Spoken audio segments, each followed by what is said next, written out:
Welcome to a beginner's guide on how to use one of the best navigation apps on your smartphone, OsmAnd Plus. If you want to have a look at an advanced video, I've got a course after this video, so like a part 2, so have a look at that one if you want more advanced features.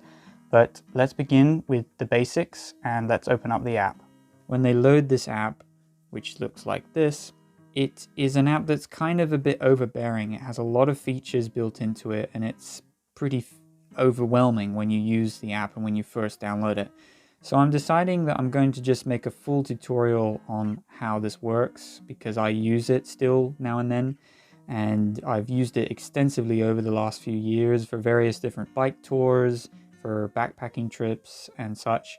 It's mostly used for offline navigation and such like this. If you want to have a look at a review, I've done a full in-depth review where you can get an overview of the best features and what you might find useful out of this app. This will be split into two different parts. We've got like part 1, which will be for like full beginners. This is the video you're on right now. And then part 2, I'll go into more in-depth detail, like for advanced features and for all of the cool stuff that I still actually use this app for.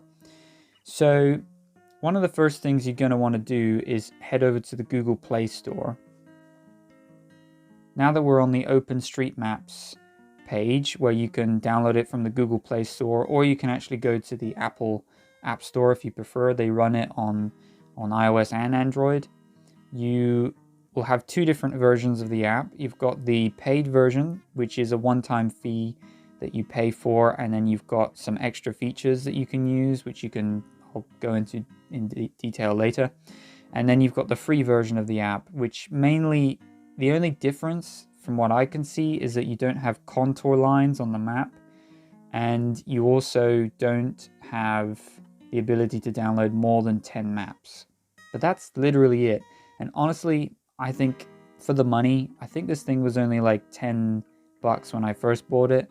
And I think that what you get for the money is still really good.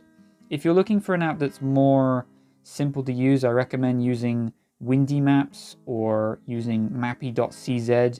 I've left some download links to those ones, and I mean, I have full reviews going in depth on my YouTube channel about that. So have a look at those videos because that will be much more for the person that just wants simple navigation.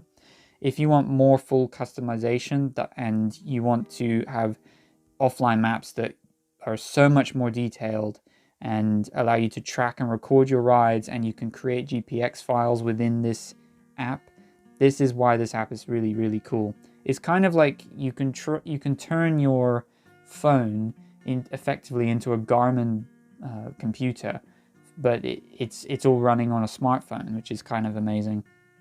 And I think that's the main thing about it. I don't like how slow sometimes it is to use. You have to have quite a powerful phone to use this, but nevertheless, I still think it's a really powerful app. So one of the first things that you're going to get is you want the map, right? The first thing you see on the map is the map. Now, you've got two choices. You can either download your maps offline, because this app is encouraging you to download offline maps, or you can use online ones. So I'll just give you a basic overview of this UI. We've got in the top left, we've got profiles, which are for different modes of transport. I'll get into that later. We've got directions down here for when you're planning a route and you want to go somewhere. And then we've got our location, which I've temporarily switched off just for now. And we've got zoom in buttons over there.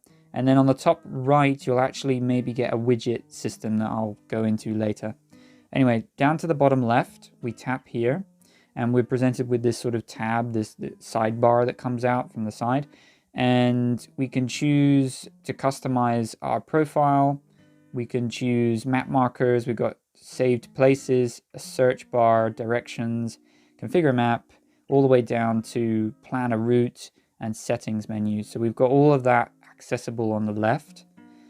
And we want to go into download maps. That's the first thing you'll want to do when you download OpenStreetMaps. And I don't remember what the and stands for. I always get confused on that. So essentially, go to your local device page here. This will tell you how much space the maps will take up. Whoa, I haven't updated this map in a while. And we basically want to search for the map that we want. So we go to all downloads, and we can go to, well, I'm in Europe, for example, and we go to, let's say, somewhere in Europe that's nearby, Spain. So here's Spain. We've got a standard map, we've got a road-only map, we've got a contour line. Contour line maps will only work if you pay for the plugin that OpenStreetMap provide, and it's worth it. I do recommend it, because then you can see all the elevation profiles. If you want to use open like topo maps or open contour line maps, I'll go into detail and show you where you can get that for free instead, but it doesn't work offline, just keep that in mind. You got hill shades, slope data, and then we got a Wikipedia map that you can add in, which gives you details on like tourist information, on castles, and it tries to just fill in the gaps basically more, just so that it's a bit like Google Maps. But I don't think any map will ever beat Google Maps. It's just the biggest of them all. So we've got different regions in Spain, so you choose whichever region you need. And then again, you can choose to only download your region. So that saves a ton of space if you want to split it up by region instead of downloading the entire country. Also, road maps is useful if you're only wanting it for driving navigation instead. And hill shades is only useful if you're into hiking, for example. So you don't have to download all of these maps. Once you've chosen the maps and you've got enough space, you'll also want to download the world overview map, which is there. Actually, I need to update it. I won't do it right now. And it's worth to download these voice prompts down here. The voice prompts are synthesized speech, I think it stands for, and it's the only way that voice navigation works on this app, so you do need to download those. I've downloaded contour lines, like I said, and then again here, that just tells you what pages you want to update, and that's it. So now that you've got your maps, they'll load on the screen like this. If we zoom out, we can see which regions we've downloaded. So I think if we hold on one region, yeah, if we're zoomed out on a certain point, we can tap and hold, and it'll bring up the region that I'm selecting. And then it can we can click download, for example, and it takes up how much space, tells you how much space it'll take up. So if you don't want to download the maps, you can go to the top left again, and we haven't gone here yet, but on the top left there's a profile system. So on the profiles we've got driving, biking, and hiking, or walking. Now I'm going to just stick with the globe one, because for beginners we don't want to go into the other tabs, it's too complicated for now. And on the show, underneath this show tab, we can select what we want to put within this map, right? So I'm going to go over to map source right here, and then I'm going to click online tiles. And now I'm getting the OpenStreetMaps map, basically. This is I believe this is the official map for OpenStreetMaps. It'll look identical if you load it on your computer. OpenStreetMaps, if you actually don't know, is an open source mapping software system that is, it's open source, so anyone can download it, anyone can use it, anyone can contribute to this map. It's kind of like Google Maps. So this is the online version. Now that's running from the web. I don't need to download anything. I can do all my navigation stuff and everything like that.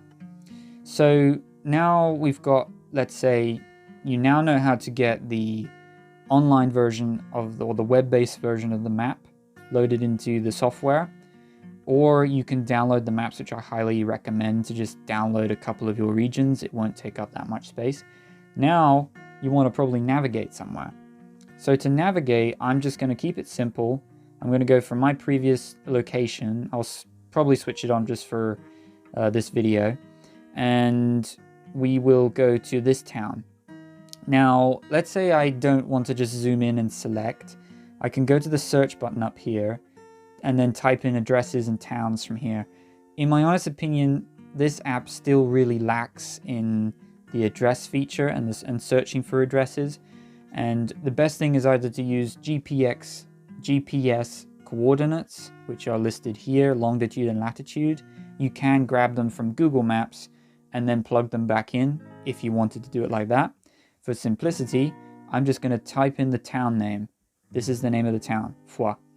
Now, I'll then go to directions down in the bottom right, and by the way, you can add this route. You can add a marker if you like, which will look like that, and it'll tell you how far the marker is from you. And I'm just going to bring up the town name again. Or we can share the route, and then there's some other actions over here, but we won't go into detail too much about those. So we've got the town selected. We click directions. Here we go. Now that my location is on, we can see the route. It is literally just going to hop onto this main road and take us straight into the town. It's as simple as that. And then we can just click start. Turn right, then in Now 100 meters, start, turn left. and it will give us turn-by-turn navigation on the route. It'll also give us that text synthesized speech like I was saying, and you can use this while driving. Now, if you want to switch modes, you could switch to, say, biking, and then everything will change into that biking category if you set those parameters. Again, for beginners, if you haven't done that, stick with the driving. Just keep it simple. And that's pretty much it. So you can test it, try making up your own routes, and then try following them, see how it goes for you. And I'm just going to click dismiss because I want to get out of this. And we've also got a bunch of, like, when we bring up this menu here, we can see the distance, we can see the estimated time of arrival, and more details will even tell us the elevation profile that we're taking. It'll try to guess what the road type will be like, what the surface of the road will be like. So we've got asphalt and undefined. These roads are actually recently repaved, so it's pretty accurate. I'm surprised. You've got steepness here. Obviously in a car, it doesn't really matter.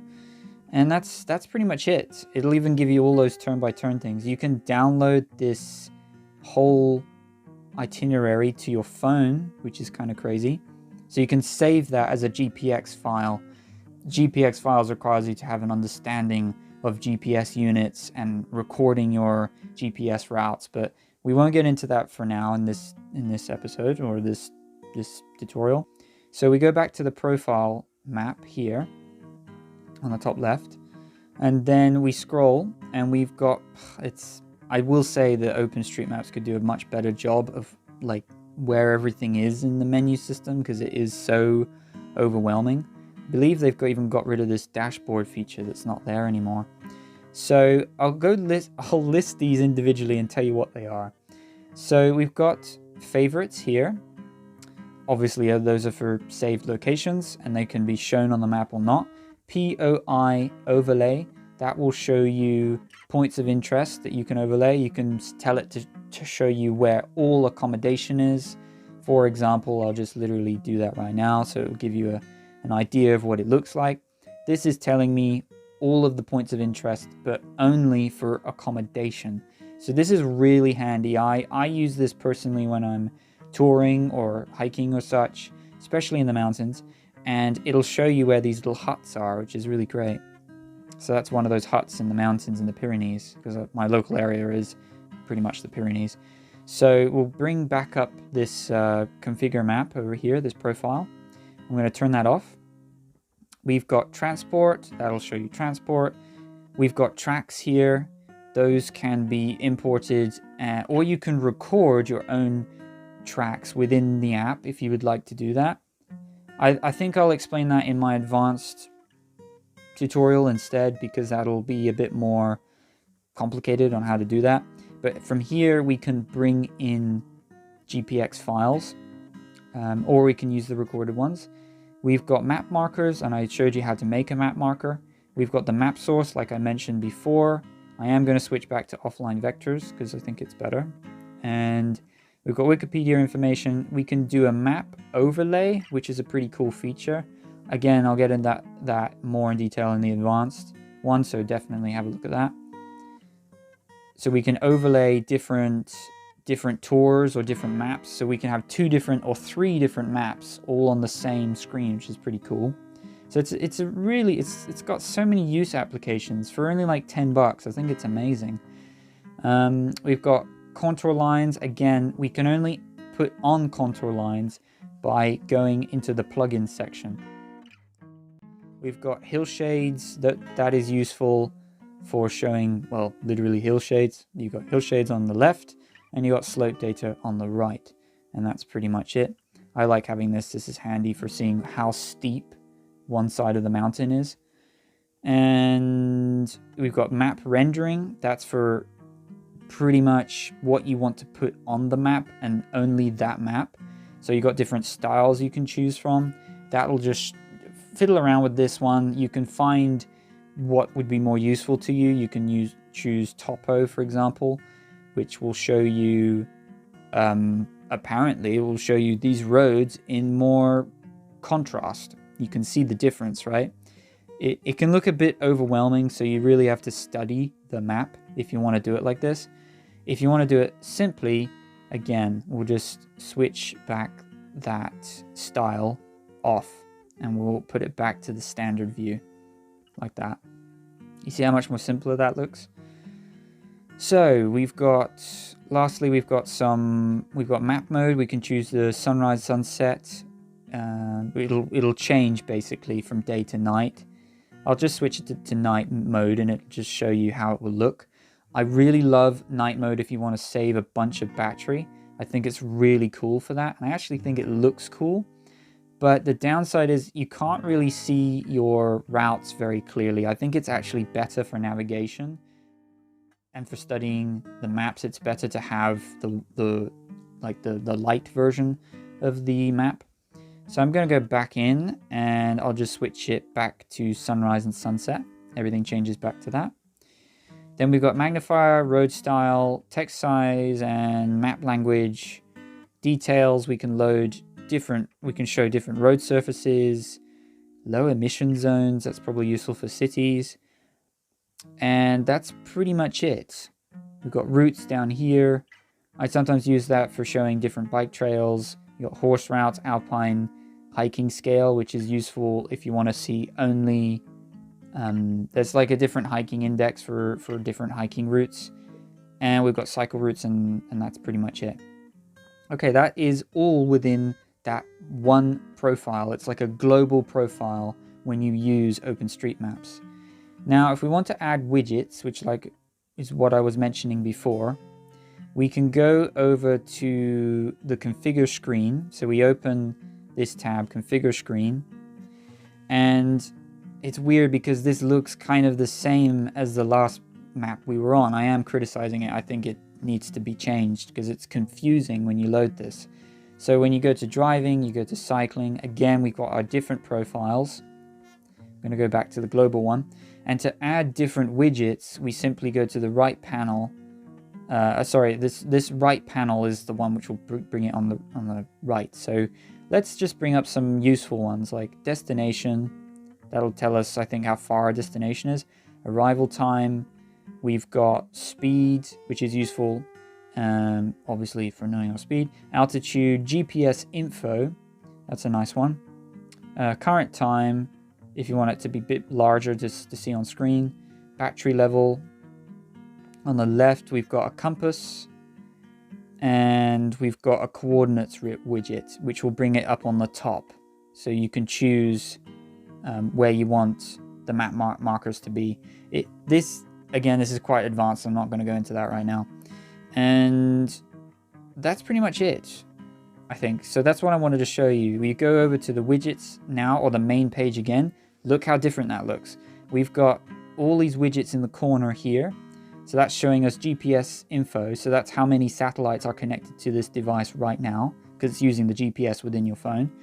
You've got the clock, you've got the battery percentage, meters, and altitude, and then our current speed. So that's actually not even when we're programmed a route. That's just when we're walking. So apparently I'm moving around, which is not true. That, I think, is a very good in-depth dive for a beginner on how OpenStreetMaps and Plus and works. And I think there's not much else to mention.